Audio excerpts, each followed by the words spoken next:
Everyone, in today's video I'm going to show to you how to fix you have denied access to your devices on OmeTV. So the first step is to simply go to your settings on your browser, and then you have to simply go to privacy and security, and then here you have to simply scroll down and go to site settings, and then here you have to simply choose OmeTV.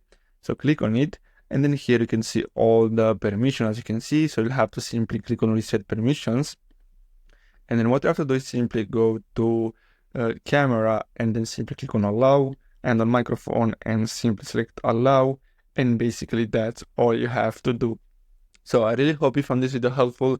Don't forget to like and subscribe, and I'll see you in the next video. Thanks for watching.